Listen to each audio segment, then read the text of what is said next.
Bonjour à toutes et à tous, bienvenue dans cette webconférence. Nous allons démarrer dans quelques petites secondes, le temps d'attendre les derniers participants qui se connectent. Vous avez un onglet chat à votre disposition si vous avez des soucis de connexion et un onglet questions pour vraiment interagir avec nous. Donc n'hésitez pas, l'onglet chat c'est plus pour les problèmes techniques et l'onglet questions plus pour les participations à cette conférence.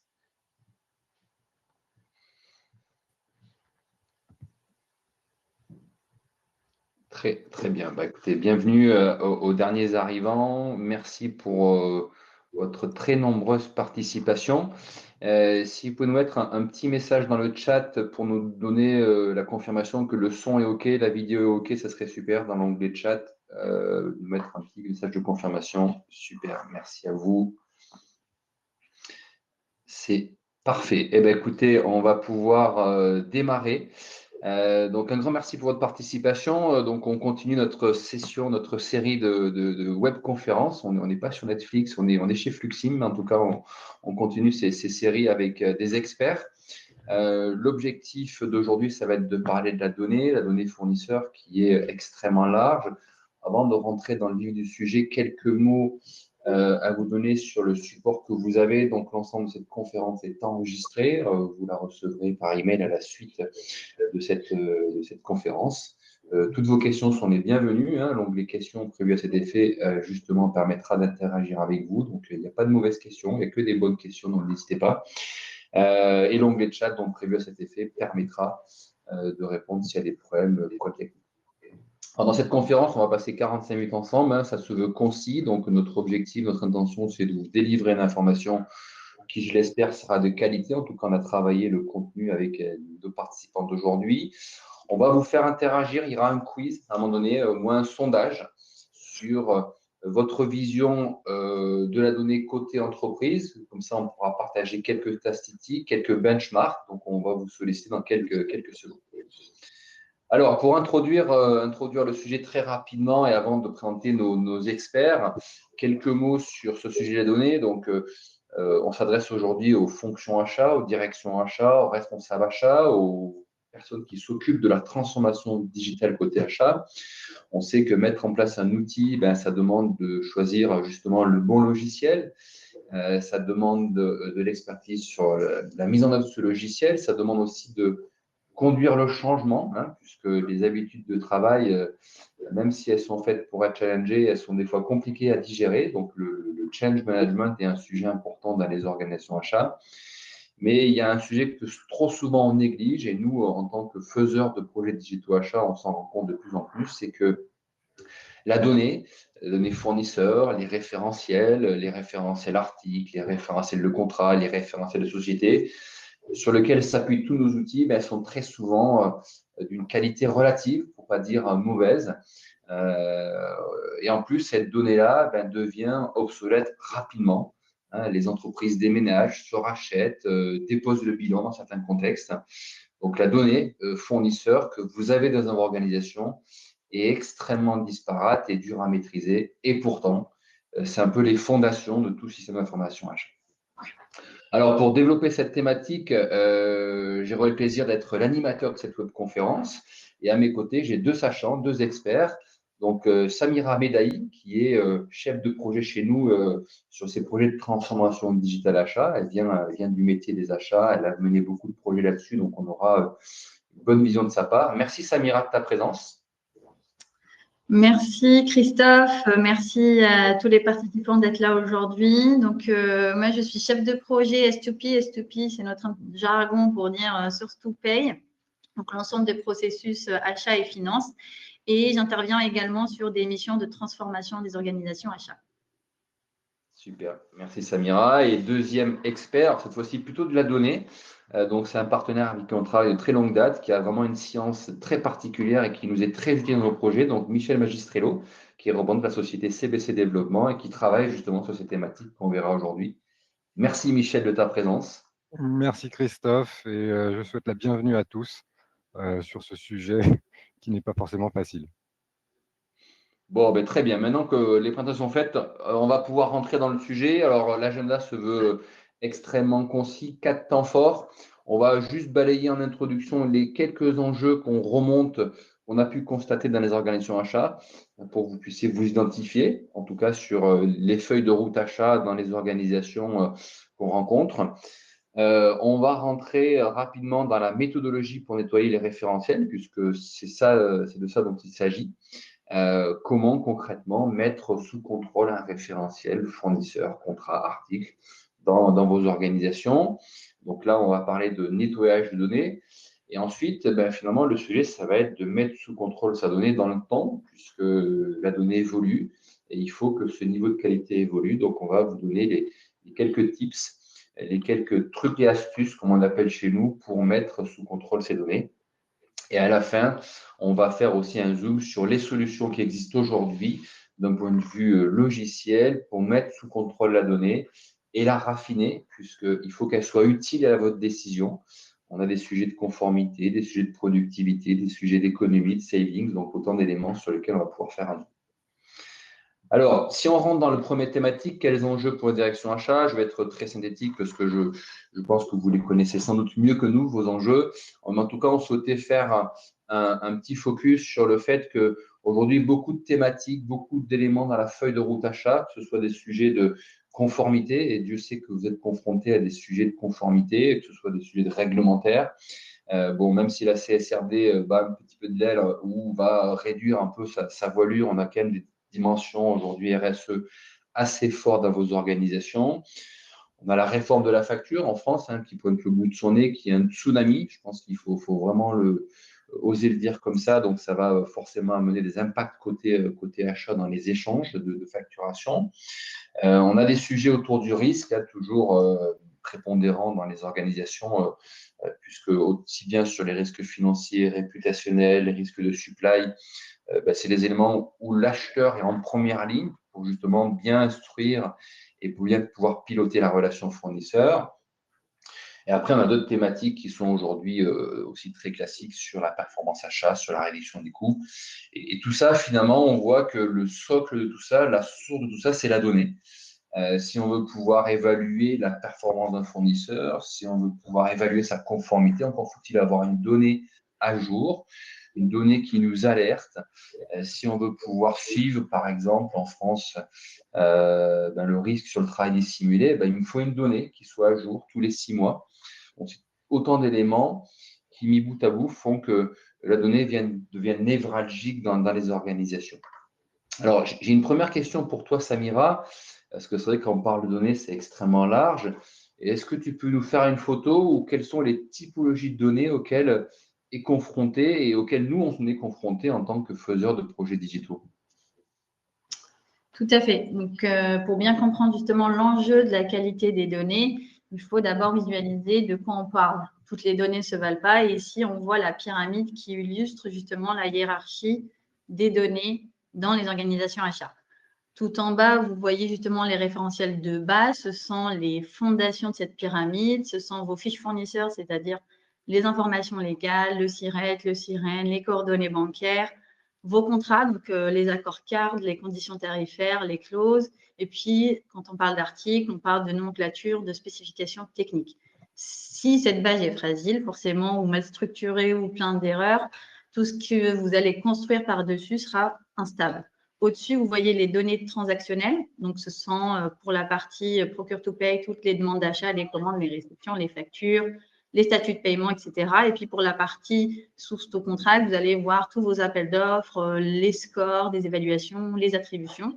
C'est un peu ce qu'on appelle le flux quotidien ou alors la partie plus opérationnelle des activités achats. Et puis, là, sur la partie jaune, vous voyez justement les données qui constituent le contenu de vos processus métiers. Donc, on parle de catalogue, de liste de prix, mais aussi toutes les règles qui gouvernent vos processus, c'est-à-dire les workflows d'approbation, les gestions des exceptions, vos politiques achats. C'est un petit peu vos règles de gestion interne. Et puis, tout en haut, le pilotage de la performance et la gestion des risques. C'est là justement que ces données se transforment, on va dire, en décisions stratégiques. Grâce à des fondations saines, on peut avoir une analyse fiable des dépenses, piloter des indicateurs de performance fournisseurs, vos OTD, vos OQD, les OTIF. Vous connaissez tous les KPI principaux pour la partie fournisseur. Vous pourrez aussi suivre les économies et puis des indicateurs un peu plus avancés comme la dépendance économique, la solvabilité des fournisseurs et potentiellement aussi l'empreinte carbone de vos achats. Donc voilà, donc vous voyez bien que la qualité de ce pilotage dépend directement de la fiabilité de toutes les couches inférieures. Et donc, on ne peut pas avoir un pilotage stratégique et fiable si justement ces référentiels de base sont chaotiques. La maîtrise des données à chaque étage, c'est la condition pour la performance achat. Ouais, et ton slide justement illustre bien cette séquentialité finalement dans le processus. C'est un peu comme la pyramide de Maslow. On voit que le premier vital, le sujet vital, c'est déjà ces référentiels de base. En tout cas, merci pour cet éclairage. Alors, Samira, on évoquait le fait que ton métier à toi, c'est d'accompagner des projets de transformation. Et justement, lorsqu'on a préparé cette conférence, on voulait l'illustrer de manière pragmatique. Donc, l'idée, c'est est-ce que tu peux justement nous partager un retour d'expérience d'une organisation que tu as accompagnée sur finalement les difficultés que tu as pu voir et les solutions qui ont été mises en place de manière à avoir une photo, un benchmark pour nos participants? Oui, tout à fait. Donc, effectivement, la théorie, c'est bien, mais un cas pratique, c'est encore mieux. Et là, je vais vous présenter le cas de nos clients. Donc, on est chez un acteur majeur de la solution de cuisine, un périmètre assez large avec 23 millions d'euros de dépenses sur une catégorie d'achats indirects qui sont les emballages en carton, avec 15 entités différentes, 10 pays, avec une complexité assez typique des grands groupes. Et donc, on arrive, on pose le diagnostic. Face à cette complexité, on a identifié une des causes profondes d'un certain nombre de problématiques qui était le chaos dans les données. Voilà, des référentiels non harmonisés, des doublons partout, et puis donc la conséquence directe qui était la perte totale de levier d'optimisation. L'entreprise était incapable de consolider ses dépenses et donc de négocier efficacement avec les fournisseurs. Si, en termes de doublons fournisseurs, en fait, si je rentre un petit peu dans le détail, c'est-à-dire qu'un même groupe international pouvait être enregistré sous fournisseur A, B, C en France, en Italie, en Allemagne, voilà, dans les différents systèmes d'information. Pour le système, c'est 3 fournisseurs distincts, donc au global, on ne voit pas qu'on dépense un certain nombre d'euros chez un partenaire, mais plutôt des dépenses beaucoup plus séparées. Et puis également pour la partie article, en achetant la même boîte en carton sous 10 références différentes, on perdait toute possibilité de massifier les volumes pour obtenir des meilleurs prix. Donc, le diagnostic étant posé, la solution était vraiment évidente. Avant toute chose, il a fallu mettre en place la méthodologie de data cleansing. Et c'est qu'une fois qu'on a réussi à fiabiliser cette donnée, qu'on a pu activer les leviers d'achat traditionnels comme l'appel d'offres global ou on va être les activités avec une efficacité plutôt maximale. Le résultat, et vous le voyez tout en bas à droite, c'est que près d'1 million d'économies ont été réalisées, mais au-delà du chiffre, on a aussi rationalisé le panel fournisseur et puis standardisé la base article à travers toutes les entités. Et puis, le plus important, c'est qu'aujourd'hui, ils ont une vision vraiment fiable et consolidée de leurs dépenses. Ce qui a été clé aussi dans le succès de cet accompagnement avec ce client-là, ce n'est pas l'appel d'offres, ce n'est pas les négociations. La clé véritable et la source de la performance a été la qualité de la donnée sur laquelle nous nous sommes appuyés. Voilà. Merci pour ce partage d'expérience. Je vois qu'il y a des questions qui arrivent, donc merci. On va y répondre dans quelques secondes. C'est vrai qu'on avait fait une statistique sur les projets qu'on a menés, à peu près 2 projets sur 3 qu'on déploie. On constate à peu près des bases fournisseurs doublonnées, environ 15 à 20% des fournisseurs sont doublonnés, et des informations manquantes ou mal classifiées. Donc là, ce que tu évoquais, Samira, sur l'analyse des dépenses, si on veut faire des économies, encore faut-il savoir ce qui est dépensé chez qui et sur quelle famille d'achat et sur quelle période. La construction du spend analysis est vraiment un sujet souvent complexe et il prend racine dans déjà les entités, les fournisseurs, les groupes qui sont rattachés de manière à avoir une vision d'ensemble. Et ça, c'est une parfaite illustration. Donc, merci Samira pour ce partage. Alors, peut-être pour conclure cette premier temps fort, finalement, si on devait résumer, Samira, en quelques mots, c'est quoi les points critiques ou les conséquences d'une mauvaise qualité de données? Ouais. Donc, juste avant, vous voyez le succès, justement, quand on mettait en place une méthodologie de nettoyage des données, une gouvernance. Mais justement, si on ne s'occupe pas de la qualité de ces données, eh bien, les conséquences peuvent être assez désastreuses et bien au-delà de simples problèmes opérationnels. Le tout premier qui est le plus évident, c'est le manque de visibilité sur les dépenses. Si vos données sont fragmentées, forcément, vous ne pouvez pas consolider les volumes et donc de négocier efficacement aussi. Il y a le risque de fraude avec les doublons de fournisseurs ou d'IBAN, des fiches fournisseurs qui ne sont plus à jour, ce qui est aussi une porte ouverte à la fraude, mais notamment à la fraude au virement. Les non-conformités réglementaires, que ce soit pour la facturation électronique ou simplement un contrôle fiscal, si vous avez des données incomplètes dans vos bases de données, si les données sont erronées, ça vous met à risque. Et donc, si vous ne pouvez pas tracer l'information, vous ne pouvez pas vous mettre en conformité. Il y a également la perte d'efficacité opérationnelle. C'est le quotidien de beaucoup d'équipes achats qui passent un temps fou à corriger un certain nombre d'erreurs, à réconcilier des informations, notamment dans l'Excel, et à refaire manuellement ce qu'un outil devrait faire automatiquement.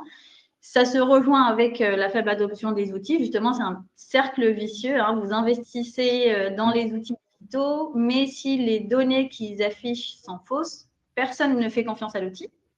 Et puis, les utilisateurs retournent à leur fichier Excel et votre projet de transformation digitale peut potentiellement être un échec dans ce cas-là. Et donc, il faut voir la qualité de la donnée, non pas comme un centre de coût, mais vraiment comme un levier de performance, de réduction des risques et de résilience pour les organisations achats. Complètement. Alors, très bonne transition. On a eu une question que j'ai diffusée à l'écran. On va y répondre dans quelques secondes. Je pose la question, ça permettra de faire la liaison avec le deuxième temps fort de cette réunion. Pour le data cleansing au niveau des fournisseurs, quelle est votre démarche? Avez-vous un outil pour vous aider à nettoyer votre fournisseur? C'est justement la partie d'après qu'on va adresser dans quelques secondes. Avant ça, un petit sondage rapide pour partager sur les participants d'aujourd'hui sur vos difficultés à vous. Ça permettra de faire un petit benchmark entre les entreprises, un peu en live. Et je vous commenterai les résultats en temps réel. Donc, voilà, vous avez un petit sondage qui s'affiche à l'écran. Je vous invite à y répondre dans les quelques secondes que vous avez. Hop, et on partagera le résultat. Donc voilà, donc là, on a les résultats en live sur les répondants d'aujourd'hui. Donc, on a à peu près vous êtes 10, 20, 30, 40 sociétés aujourd'hui, si je ne me trompe pas. Dans 40 sociétés, un peu plus, je vois qu'il y a plus de répondants. Mais globalement, dans les difficultés que vous remontez, les données issues de sources hétérogènes, quasiment 30%, donc une société sur 3. Ça, c'est vraiment quelque chose qu'on constate aussi. C'est-à-dire que quand on parle de base fournisseur, par exemple, on a une base fournisseur comptable qui est dans l'ERP. Des fois, on a une base fournisseur achat avec des fournisseurs actifs, fournisseurs prospects. Et on peut avoir plusieurs bases fournisseurs. Donc, ça rajoute une complexité si on veut analyser ces dépenses dans les différentes familles d'achats. Données en doublon, c'est aussi une caractéristique qu'on remarque. Une société sur 3 aujourd'hui remonte des problèmes de doublons. Voilà, nous, la stat qu'on a, c'est 15% de vos référentiels sont doublonnés, que ce soit articles, fournisseurs, contrats. Des fois, on a pas mal d'éléments sur lesquels on ne sait pas sur quelles données s'appuyer finalement. On a un quart des répondants qui se plaignent de données manquantes. Donc ça, c'est ce qu'on va voir dans quelques secondes, notamment avec Michel, sur notamment les référentiels sociétés, qui sont un des référentiels de base. Et enfin, données peu fiables. Donc ça, c'est aussi un élément. Quasiment 20% des répondants qui manifestent cette difficulté. Merci d'avoir joué le jeu dans cette participation. Donc, on va rentrer justement dans comment on fait. Une fois qu'on a dit qu'il y avait un enjeu, il y avait des opportunités à avoir un référentiel propre, que c'était important dans nos cadres de projet de digitalisation des achats d'avoir ces données fiables.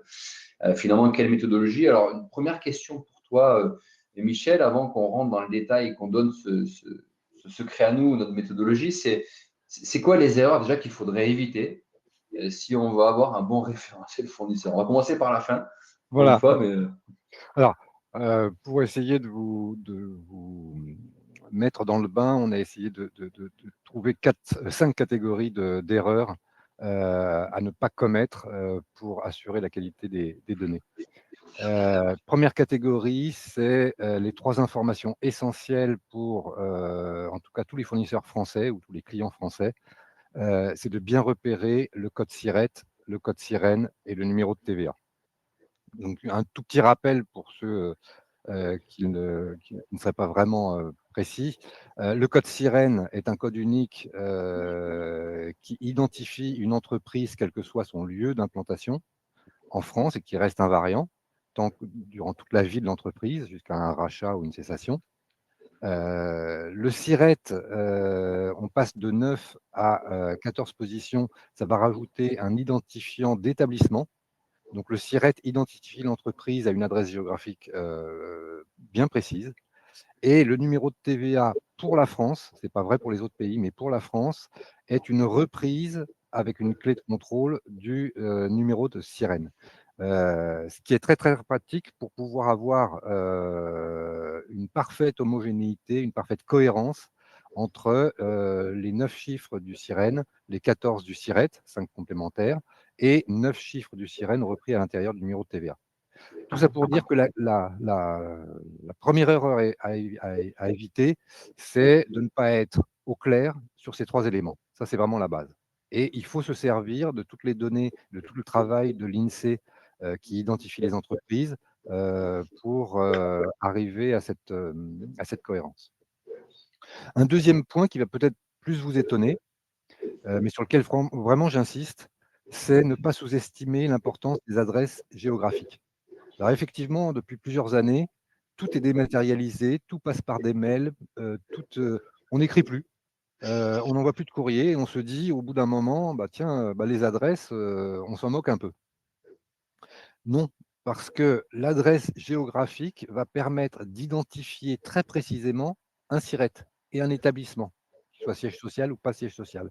Si on ne sait pas où se situe l'entreprise en France, on va avoir des difficultés, car le nom de l'entreprise n'est pas forcément suffisant. Il y a énormément de doublons au sens homonyme en nom d'entreprise, avec les acronymes, avec les sigles, et même parfois des entreprises qui, à des adresses très proches, pour des raisons fiscales ou juridiques, créent plusieurs, sièges sociaux ou plusieurs établissements pour des activités différentes. On aura énormément de mal à savoir de quelle entreprise on parle si on n'a pas le critère d'adresse géographique. Donc à ne pas sous-estimer et ne pas croire que l'adresse, physique ne sert plus. Heu, il y a effectivement aussi des entreprises qui déménagent et si l'entreprise, déménage, le numéro de SIRET va changer. Donc même si à l'instant T, vous aviez un bon numéro de SIRET, il suffit qu'elle, change d'établissement, de ville ou de rue par exemple, elle déménage et vous n'aurez plus le bon SIRET. Donc attention à ce piège, parce qu'on peut se retrouver avec des entreprises, des SIRET qui pointent sur des établissements fermés, alors qu'en fait, elle a tout simplement, déménagé. Donc là encore, la mise à jour régulière dans le temps et en qualité de données d'une base fournisseur, d'une base client, passe par l'intégration de ce type de modification. Un autre aspect, c'est la conservation à tort des entreprises qui sont, devenues inactives pour l'INSEE. Donc là encore, Samira le disait un petit peu, le volume, s'il y a trop de volume et qu'on n'y voit rien et qu'on n'est pas assez précis, on s'y perd. On manque de visibilité, c'est le terme que Samira avait utilisé. Cette visibilité, pour acquérir de la visibilité, on a tout intérêt à ne pas hésiter à faire des suppressions, parce que c'est vrai que les gens hésitent, faire des suppressions sur des enregistrements qui ne servent plus à rien, des entreprises fermées pour lesquelles il y a forcément plus d'activité, définitivement. Et enfin, il faut bien faire, la distinction entre la France et le reste du monde. Pourquoi? Parce que les capacités en data cleansing ne sont pas forcément les mêmes, selon qu'on est sur la France et que l'on bénéficie de toutes les mégabases, B2B françaises pour enrichir. On peut savoir si c'est un siège social, un établissement secondaire, si elle est fermée, si elle est inactive. Le SIRET va être une clé énorme pour obtenir des informations sur le risque, sur la fraude, même sur la cyberfraude ou sur la cybersécurité, sur le RSE. Tout ça, c'est facile en France, ça l'est beaucoup moins sur l'Europe et sur le reste du monde. Alors, on a des solutions, on a la capacité à interroger des bases locales, nationales, sur à peu près tous les pays, mais il faut quand même, respecter 2 points. Déjà bien identifier le pays, pour savoir si on se situe en France ou non. Et puis, bien distinguer au niveau des processus, quelles sont les capacités d'enrichissement et de fiabilisation des données françaises par rapport au reste du monde. Parfait. Bah, merci Michel pour cette première vision donc des erreurs à éviter ou peut-être à l'inverse, bah, les bonnes pratiques à mettre en œuvre. C'est ça aussi le message d'aujourd'hui. Je crois qu'il y avait une question sur ce registre-là et sur ces bonnes pratiques et sur comment on fait. Alors justement, on va rentrer dans le comment on fait. Donc là, on est localisé sur le sujet des référentiels sociétés. On a une société qui nous confie finalement cette prestation de mise en qualité du référentiel. Si on devait détailler les phases, Michel, de quelles sont les missions qu'on réalise pour remettre quelque chose de qualité, comment tu peux nous le détailler justement?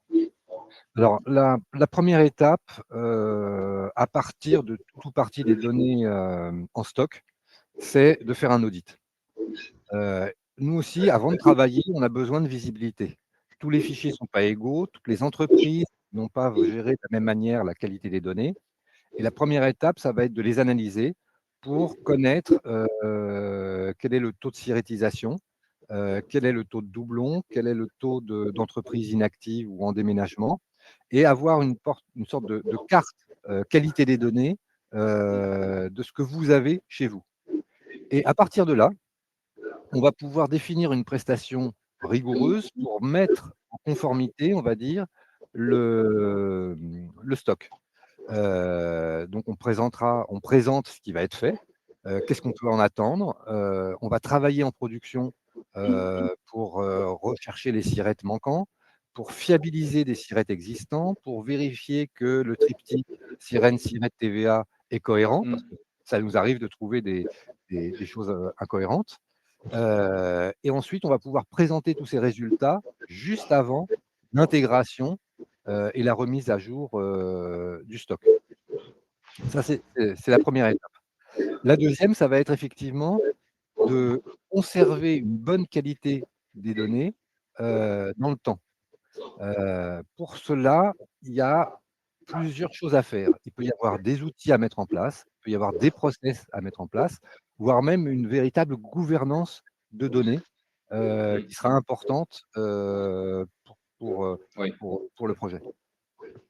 Ouais, justement, donc là, on voit cette méthodologie de nettoyage du stock, hein. Finalement, on nous envoie un référentiel, on réalise cet audit et derrière, on va pouvoir mettre la mécanique de sérénisation, sérétisation, contrôle des informations. Et ça rejoint une question que nous a posée un participant, c'est finalement comment on fait pour que dans le temps, ça soit maintenu. Et justement, tu as prononcé ce mot, Michel, de gouvernance. Si on devait un peu expliciter ce concept-là, entre la différence entre le data quality et data governance, comment tu pourrais nous l'expliquer? Alors, tous les traitements de data quality, sont plutôt des traitements à court terme, correctifs pour, prendre à un instant T des données et les rendre beaucoup plus propres, beaucoup plus, fiables, beaucoup plus à jour. La Hmm. data gouvernance va avoir une vision beaucoup plus de pilotage et il n'y a pas que des outils spécialisés de data quality dans la gouvernance. C'est justement, l'une des questions qui était posée. La data gouvernance, ça va être de mettre la data au cœur d'un projet, qui sera multipartie, pour lesquelles on va déployer des actions, tantôt de formation, parce que tout le monde est impliqué en fait dans la qualité des données. On va Hmm. pouvoir définir des process aussi, savoir que quand on saisit un nouveau fournisseur, bah, il faut pouvoir avoir, telle et telle information, correcte. Parfois, ça pourra être des outils aussi. Alors, il existe des outils temps réel, il existe des API, il existe aussi des processus récurrents. Tout va dépendre, en fait, on va dire, des volumétries et des coûts qui sont derrière. Parfois, si la volumétrie ne le nécessite pas, ça peut être des missions régulières tous les trimestres ou tous les semestres de fiabilisation de données. Dans d'autres cas, ça peut être apporter à un utilisateur en temps réel des informations sur une entreprise qu'il est en train de saisir. Et si vous avez en plus une vision gouvernance de données, ça veut dire que vous allez pouvoir également vous intéresser à des sujets qui sont aussi importants que la data quality ou qui sont très connexes à la data quality, ça fait un tout en fait. Mais savoir par exemple la traçabilité de l'information, la sécurité de l'information, l'accessibilité de l'information, c'est 3 sujets en fait qui font que la donnée va être de qualité à l'intérieur d'une entreprise et ça va être des leviers pour faire des économies. Si je reprends l'exemple de Samira, c'est le levier, il est clair, hein, on part avec moins de visibilité, des doublons dans tous les sens. À la fin, on arrive avec un chiffre assez significatif, c'est le moins qu'on puisse dire, d'économie. Donc, il ne faut pas voir ça comme un centre de coût, mais plutôt comme un levier de performance pour l'entreprise. Et ça passe effectivement par une gouvernance pour sécuriser les données, parce que ça peut être catastrophique si elles ne le sont pas, les tracer également, et ainsi de suite. Former les gens également. Très clair. Donc, on voit bien cette subtilité. Nettoyer la donnée, c'est bien, mais on sait que l'obsolescence, elle est programmée finalement. Donc, s'il n'y a pas une action de fond derrière pour mettre sous contrôle cette donnée, on va être dans du cleansing régulier. C'est ce qu'on fait, on aime bien le faire, mais finalement, le conseil qu'on peut vous apporter en tant que professionnel, c'est de bien travailler le stock et le flux. Cette notion est importante, hein. Le stock, c'est ce qu'on va pouvoir nettoyer une fois pour toutes. Et le flux, c'est de s'assurer d'une continuité de qualité. Et c'est ce qu'on va voir dans le troisième temps fort de notre réunion. Merci Michel pour ta Grand contribution. plaisir. En tout cas, très clair tes éléments. Alors, justement, le troisième temps fort, on souhaitait mettre un zoom sur les outils achats, hein, puisque une fois qu'on a mis sous contrôle cette donnée, qu'on l'a raffinée, qu'on l'a nettoyée, il faut pouvoir l'utiliser, l'exploiter. Donc, on va vous partager quelques éléments sur les outils actuels. Certains sont connus, d'autres pas. On va vous partager également notre vision sur c'est quoi le chemin de la digitalisation, parce que l'idée, c'est pas mettre des outils partout et de pas les utiliser, mais c'est vraiment d'avoir une roadmap quelque part. Donc là, je vais revenir vers toi, Samira, sur finalement, si tu nous fais une photo des outils qui sont à disposition des achats aujourd'hui, qu'est-ce que tu pourrais nous dire? Oui. Donc, vous voyez aujourd'hui, là, ce que vous voyez à l'écran, c'est ce qu'on appelle les solutions source to pay qui couvrent l'ensemble des processus achats. L'objectif de mettre en place une solution source to pay, c'est justement de générer de la valeur et surtout réduire le fameux coût total de possession, le fameux TCO de chacun des achats. Donc, aujourd'hui, il existe un certain nombre de solutions qui couvrent l'entièreté des besoins métiers, donc en partant de l'analyse de la dépense, la sélection des fournisseurs, la négociation, la gestion de la relation fournisseur, la gestion de vos bases de données, et puis de manière un peu plus transactionnelle, donc sur la partie procure to pay, de gérer les demandes d'achat, les réceptions, les commandes, les factures de fournisseurs, et puis de gérer également les paiements. Ce que vous voyez aussi en données d'entrée de toutes ces solutions sur ToPay, à savoir qu'il y a des solutions aujourd'hui qui couvrent tout le périmètre, ce sont, on en a parlé au début, vos référentiels de données de base. Donc, l'ensemble de vos données fournisseurs, l'ensemble de vos données contrats, l'ensemble de vos articles, de vos nomenclatures, de vos politiques achats également.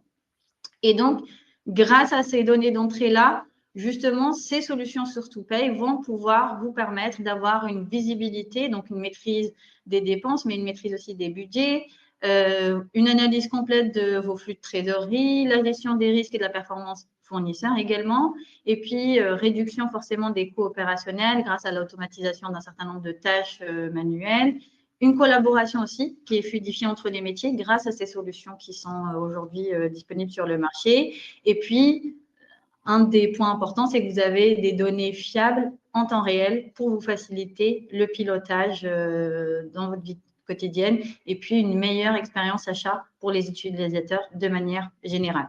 Ce que vous voyez à l'écran, c'est un petit peu le scénario maîtrise parce qu'on a en données d'entrée des référentiels de base qui sont fiables, c'est-à-dire des fournisseurs uniques, avec des informations qui sont à jour, des contrats à jour, des nomenclatures standards sur l'ensemble de vos entités. Et donc, vous avez un certain nombre d'avantages. Par contre, vous le voyez bien, si les données d'entrée sont, on va dire, avec des bases chaotiques, avec des doublons fournisseurs, des contrats obsolètes, des données manquantes ou alors des données non standardisées à travers les différentes entités, eh bien là, c'est le scénario chaos, c'est-à-dire on n'a pas de visibilité, on ne maîtrise pas les budgets, on revient à des activités plutôt manuelles et puis il y a un manque de collaboration entre les entités et l'expérience utilisateur de manière générale et de l'acheteur est beaucoup plus faible, voire on abandonne carrément l'utilisation de la solution. Donc, il n'y a pas de solution Source2Pay aujourd'hui qui puisse être performante sans des données d'entrée fiables. La qualité de la donnée est un prérequis et pas une option. On le voit des fois dans un certain nombre de projets où le client va vouloir mettre en place une solution de Source2Pay ou de Source to Contract et nous dit on fera le data cleansing après. Souvent, notre démarche et ce qu'on recommande, c'est non. C'est un prérequis pour la mise en place d'une solution digitale, c'est d'avoir des bases de données propres et fiables avec une méthodologie claire de gouvernance. Et donc, grosso modo, investir dans la solution Source2Pay, quelle qu'elle soit, n'a pas de sens si on n'investit pas d'abord dans la qualité et la gouvernance des données. Et si je dois utiliser un petit peu une métaphore, c'est que ces solutions-là, c'est comme sans socle de data gouverné, c'est comme un moteur sans carburant. C'est une belle métaphore et pour continuer dans cet esprit métaphorique, si je peux ainsi dire, on voit que finalement sur les outils achats qu'on déploie, souvent le point de départ, c'est déjà de mettre sous contrôle sa base de données fournisseurs. Et là, on voit qu'il y a un outil principal qui arrive en ligne de mire dans les premiers projets de déploiement lorsqu'on veut se dire je veux équiper mes acheteurs d'un outil simple, c'est le SRM, qui est cette première marche de l'escalier, en tout cas dans les transformations digitales. Des fois, on le confronte, Samira, je crois que souvent, c'est d'ailleurs toi qui m'avais alerté là-dessus. Des fois, on confond la base fournisseur de l'ERP, le SRM. Est-ce que tu peux nous donner un peu d'éléments sur la différence qu'il y a entre les deux? Oui, tout à fait. Effectivement, chez un certain nombre de clients, on le voit souvent, on nous dit on n'a pas forcément besoin de mettre en place une solution achat, on a déjà un ERP en place. Il y a beaucoup trop de solutions sur le marché. Effectivement, l'une des premières briques vers la transformation achat et ce qu'on recommande, ce serait de mettre en place, si ce n'est pas déjà le cas, une solution qui permettrait de gérer la relation et la performance fournisseur. Et en réalité, le SRM va compléter l'ERP en offrant des fonctionnalités spécifiques pour justement maîtriser les risques, améliorer la performance, améliorer la collaboration et travailler efficacement avec vos partenaires. Si je devais résumer, l'ERP, c'est un petit peu le cœur de votre gestion interne. Il est parfait pour tout ce qui est processus transactionnel interne avec tout ce qui est comptabilité, commande, facturation, etc. Mais par contre, l'ERP n'est pas conçu pour une gestion fine de votre relation fournisseur ou la performance de fournisseur. Le CRM va être, lui, centré sur la relation fournisseur avec la vision 360 sur le fournisseur, la gestion des risques et les conformités, l'évaluation de la performance fournisseur, la collaboration et la communication avec le fournisseur, et puis la gestion des documents, mais aussi des données fournisseurs. Justement, l'ERP et le SRM ne sont pas concurrents, mais ils sont complémentaires. Mais par contre, si on veut vraiment tirer toute la valeur des données fournisseurs, un SRM va être essentiel. C'est l'outil qui va vraiment transformer la donnée fournisseur en performance. Très clair. Le SRM est un peu aux achats ce que le CRM est au commerce. Finalement, c'est un outil névralgique. Vu métier, c'est sûr que on se rend bien compte que c'est indispensable. Vu IT, une DSI par exemple, qui n'a pas connaissance des enjeux métiers, va peut-être rester limitée sur les 2 premières lignes de ton tableau. Donc, il faut que la direction achat aussi ait son mot à dire pour que le besoin métier soit couvert. et pas qu'on se retrouve dans une multitude de fichiers Excel, ce qu'on remarque aussi beaucoup dans les organisations, même si Excel est un bon outil, loin de nous l'idée de critiquer Microsoft. Merci en tout cas pour ce complément aussi.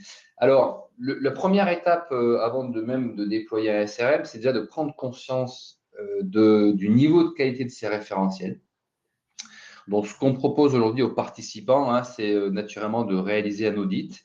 Donc, cet audit, on le fait gratuitement pour les participants aujourd'hui. Donc, pour ce faire, vous n'aurez qu'à remplir un formulaire. Il n'y a aucun engagement contractuel commercial derrière ça. C'est juste pour vous illustrer notre expertise.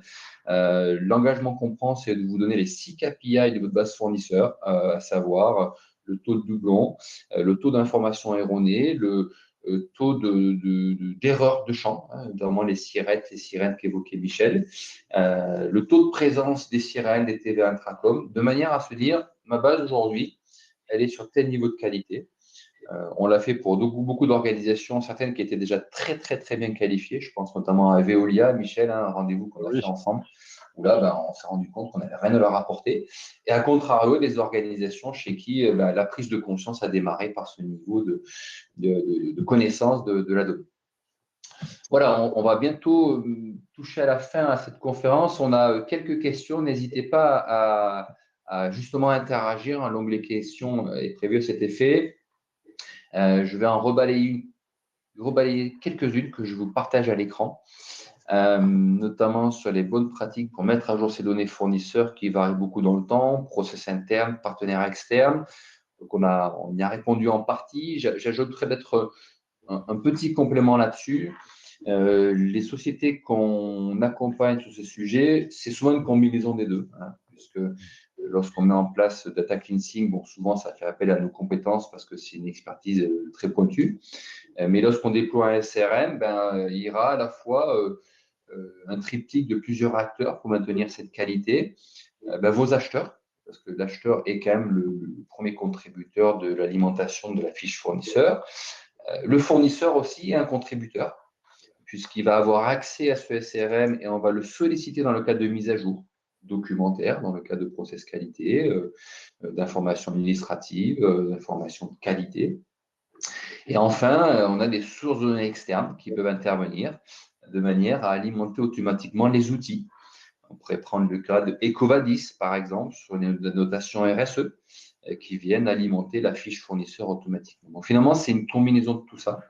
Mais le socle de ça, c'est le SRM qui va agréger l'information de toutes les parties prenantes. Est-ce qu'il y a d'autres questions qui arrivent? Oui, quid des données étrangères? On a des questions sur les données étrangères. Michel, est-ce que tu veux peut-être répondre à ça sur comment on fait lorsqu'il y a des données de sociétés internationales? Donc la première étape déjà, ça va être de fiabiliser les codes pays, parce que parfois on découvre des bases qui ne sont pas très très claires. Monaco n'est pas en France, par exemple. Par contre, les DOM, c'est des départements français, donc c'est de la France, c'est pas de l'étranger. Et une fois qu'on aura le code pays fiabilisé, on va pouvoir interroger quasiment sur le monde entier, c'est-à-dire non seulement l'Europe, mais on a également des sources sur Amérique du Nord, Amérique du Sud, Canada et l'Asie. Même à une époque, l'Asie nous posait problème pour des questions d'encodage de caractères latins ou non latins. Et maintenant, ça commence à devenir de plus en plus normalisé. Et on va pouvoir donc obtenir des informations sur la justesse, en termes de data cleansing, on parle de justesse d'une donnée, la justesse d'une adresse, la justesse d'un numéro d'enregistrement international. On pourra avoir des indicateurs sur si l'entreprise est toujours active ou pas, ça c'est important.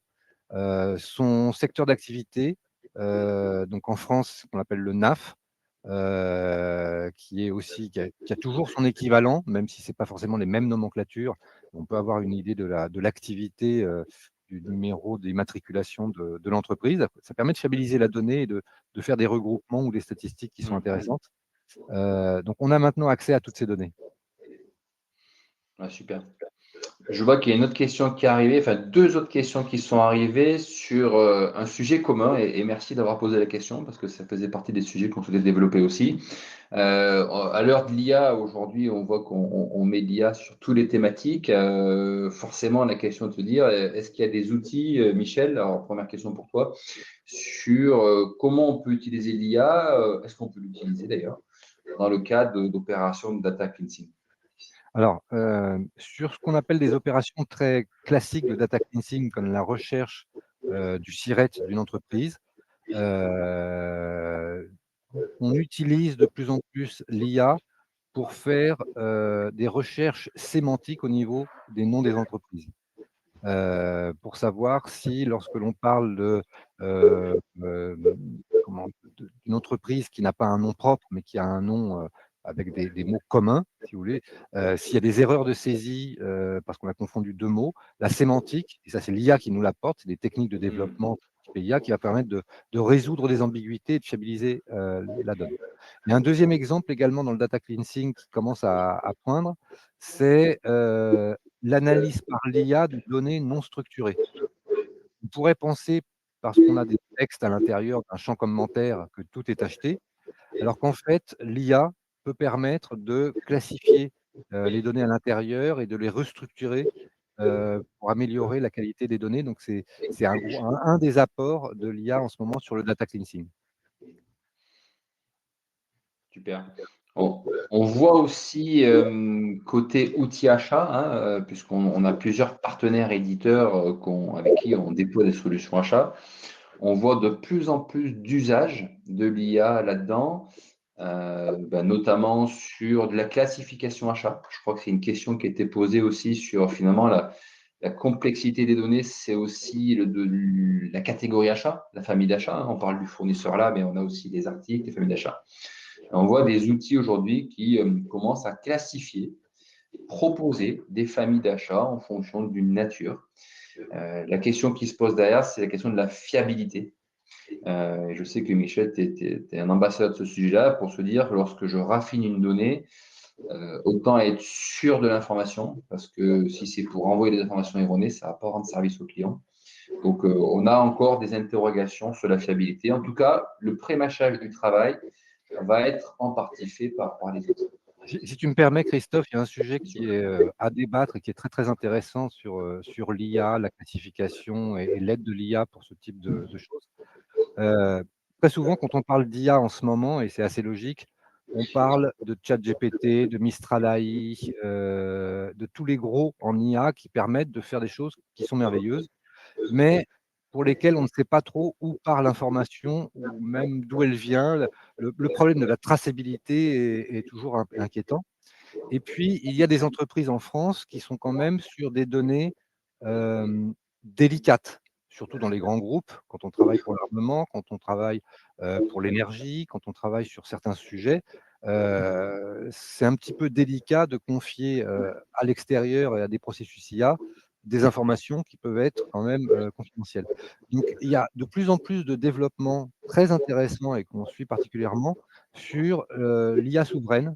Non seulement souveraine, on pourrait dire la France, mais souveraine en local à l'entreprise. C'est-à-dire avoir des moteurs de classification, de génération de texte qui sont entièrement, configurés et qui tournent en apprentissage profond à l'intérieur de l'entreprise pour être sûr qu'on ne sort rien qui ne devrait pas sortir.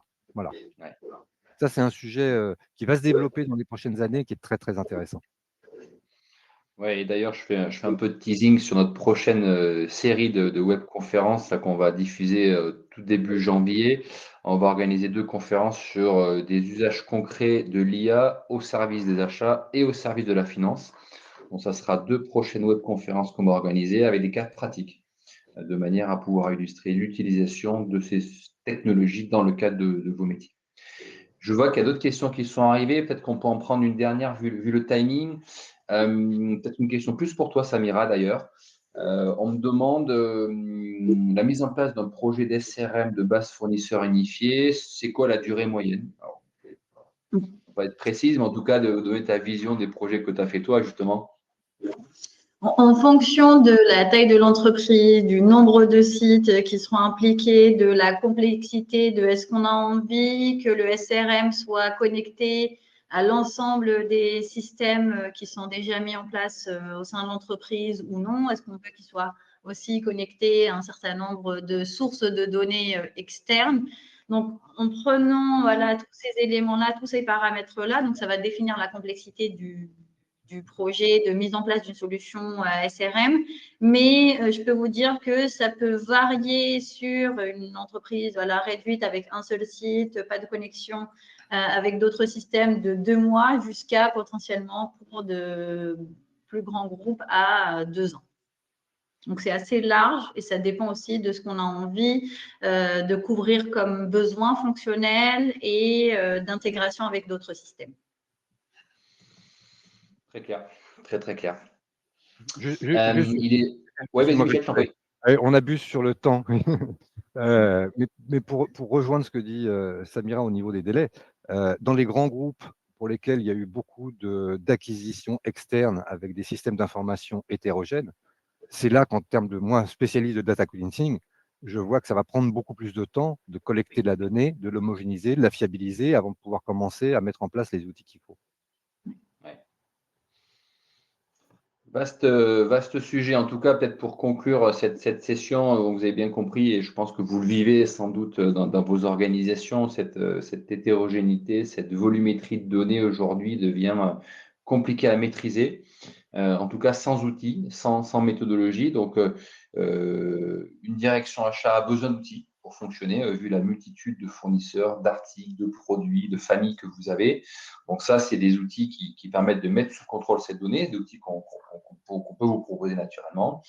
Mais avant ça, eh bien, le sujet, le maître mot d'aujourd'hui, ce sera le mot de la fin, c'est penser à vos données. Google l'a bien compris, il y a longtemps en arrière, la donnée est clé.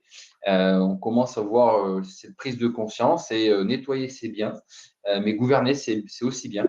Donc voilà, il faut bien avoir ces deux éléments forts dans l'organisation. Je remercie Samira et Michel pour votre expertise. Sans vous, cette conférence n'aurait pas de saveur. C'est vous les sachants. Je suis que l'animateur. La proposition, c'est si vous le souhaitez, naturellement, on peut faire un audit de votre base pour vous montrer cette expertise qu'on a revendiquée aujourd'hui. Un grand merci à toutes et à tous pour votre participation. Une très, très bonne fin de journée et au plaisir de vous revoir lors d'une prochaine webconférence. Merci à vous. Merci à tous. Merci à tous.